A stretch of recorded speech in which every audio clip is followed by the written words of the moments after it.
کہ وہ عمل اللہ کی رضا کے لیے کیا ہو، اپنی واہ واہ کے لیے نہیں، اللہ کی رضا کے لیے اگر خرچ کرتا ہے کوئی یا کوئی بھی نیکی کرتا ہے تو بڑی مقبول ہے۔ دوسری بات یہ ہے کہ اس واقعے سے یہ سیکھنے کو ملی کہ انشاءاللہ یہ جو قربانیاں ہیں نا، اللہ نے چاہا تو جنت میں جانے کی سواری بن جائے گی۔ اور آئیے میں آپ کو ایک حدیث سناتا ہوں، یہ جو قربانی کرنے والے ہیں، سنو کتنا مبارک کام ہے۔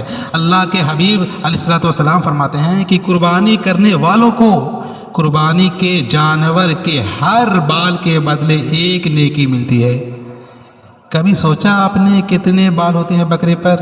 ہر بال کے بدلے پر ایک نیکی ملتی ہے۔ نبی پاک علیہ السلام نے فرمایا کہ جس نے خوش دلی سے طلب ثواب کے لیے طالب ثواب ہو کر قربانی کی تو وہ آتش جہنم سے حجاب یعنی روک ہو جائے گی۔ اس میں 2 شرطیں ہیں، ایک تو خوش دلی انجوائے کے ساتھ، اللہ تیری مہربانی کی تو نے پھر موقع دیا، برڈن فیل نہ کیا کرو۔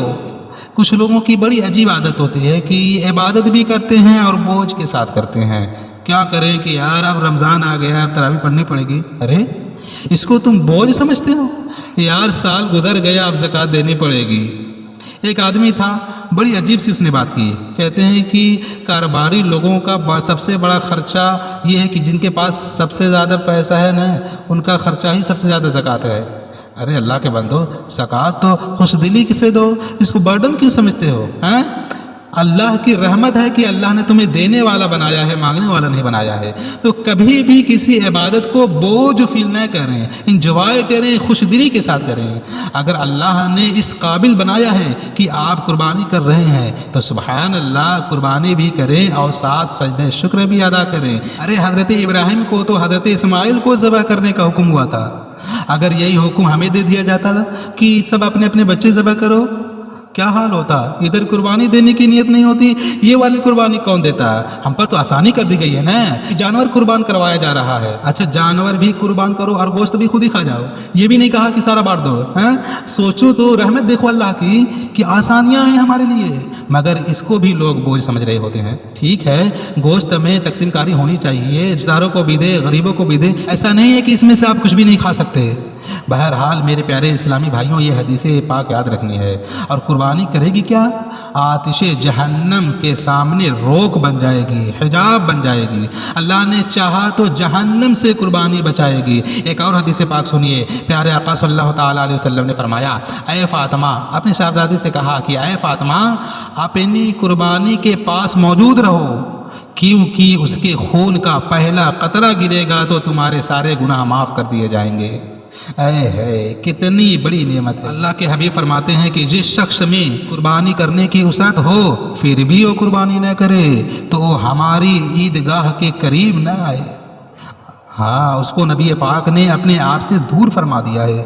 وہ لوگ جو قربانی میں سستی کرتے ہیں، اچھا پھر پورے گھر کا ایک بکرا کر لیں گے، گھر میں افراد بہت سارے لوگ ہیں اور ایک جانور سب کی طرف سے، حساب نہیں کرتے کہ حصے کتنے بن رہے ہیں، حصے پورے ہو رہے ہیں کہ نہیں، کیونکہ بعض صورتوں میں اگر آپ کی کیلکولیشن درست نہیں ہے، آپ نے ایک ہی جانور مثال کے طور پر ایک بکرے میں سارے گھر والوں کی قربانی شامل کر لی تو کسی کی قربانی نہیں ہوگی۔ آپ کو باقاعدہ یہ سیکھنا ہوگا کہ کس طرح حصوں کی تقسیم ہوگی، یہ ایک واجب کام ہے، اس کے احکام بھی تو جانیے نا۔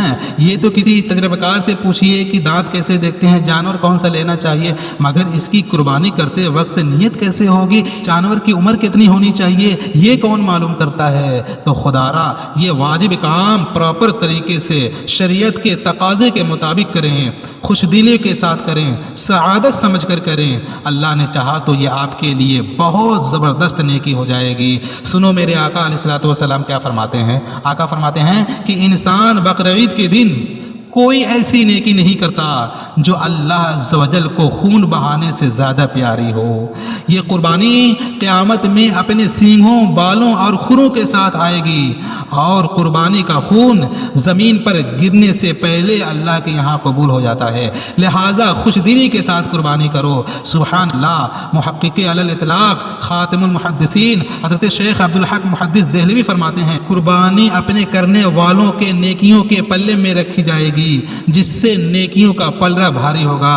حضرت سیدنا ملا علی قاری رحمۃ اللہ علیہ فرماتے ہیں کہ پھر اس کے لیے سواری بنے گی جس کے ذریعے یہ شخص بآسانی پلسرات سے گزرے گا۔ یہ پلسرات پر سواری کا کام دے گی، یہ نامہ اعمال میں وزن کا کام دے گی۔ اور فرمایا کہ اس جانور کا ہر عضو، پارٹ آف دا باڈی، قربانی کرنے والوں کے ہر عضو کے لیے جہنم سے فدیہ ہوگا۔ قربانی کی آنکھ کے بدلے ہماری آنکھ جہنم سے بچے گی، قربانی کے پیر کے بدلے ہمارا پیر انشاءاللہ جہنم سے بچے گا۔ تو سوچو تو ذرا، یہ جانور تو ہمیں جہنم سے بچانے والا ہے، یہ پلسرات سے پار کرانے والا ہے۔ اب یہاں پر ایک اور پیاری بات، بڑی گہری بات ہے، توجہ چاہوں گا۔ میرے آقا نے فرمایا کہ قربانی والے دن خون بہانے سے زیادہ کوئی افضل کام نہیں ہے۔ اب آج کل کچھ لوگوں کو پتہ نہیں کیا ہو گیا ہے، کہتے ہیں کہ یار اتنی ساری قربانی کرنے سے بہتر ہے کہ کسی غریب کی شادی کرا دو، کسی غریب کی مدد کر دو۔ ارے بھائی، ہم یہ سارے کام چاہے کسی کی مدد کریں، چاہے کسی کا علاج کروائیں، کس لیے کرتے ہیں؟ یہ سب اللہ کے رضا کے لیے نا، ثواب کے لیے۔ ثواب کے بارے میں میں زیادہ جانتا ہوں، آپ زیادہ جانتے ہیں کہ یا نبی پاک صلی اللہ تعالیٰ علیہ وسلم زیادہ جانتے ہیں۔ آقا فرماتے ہیں کہ اس دن یعنی قربانی کے دن اس سے زیادہ کوئی اچھا کام نہیں ہے کہ اللہ کے نزدیک کہ اس کی راہ میں خون بہایا جائے، اس کی راہ میں قربانی کی جائے۔ جب نبی پاک فرما رہے ہیں کہ قربانی کرنا اس دن سب سے افضل ہے، تو ہمیں قربانی ہی کرنی ہے کہ جو کہ سب سے افضل ہے۔ ٹھیک ہے، قربانی کا جانور قربان کرے، غریبوں کا علاج بھی کرائے، کس نے منع کیا ہے؟ مگر ایک نیکی کے کام کو، ایک واجب کام کو بند کر کے نہ جانے یہ چیزیں کیوں یاد آتی ہیں۔ سے کچھ لوگ ہیں جن کو ایسے موقعوں پر یہ سب ساری چیزیں یاد آتی ہیں کہ ارے یار کہ حج پر اتنے سارے لوگ جاتے ہیں، بڑا خرچہ ہو جاتا ہے، یہ خرچہ بچا کر دوسرا کام کرنا چاہیے، ربیع الاول کی لائٹنگ نہیں کرنی چاہیے، یہ والا کام کرنا چاہیے۔ اپنی بچی کی شادی پر کروڑ روپے کا فنکشن کرتے ہوئے یاد نہیں آتا کہ غریب کی شادی کرا دینی چاہیے۔ تو بہرحال جو نیکی کا کام ہے وہ ضرور کرنا چاہیے۔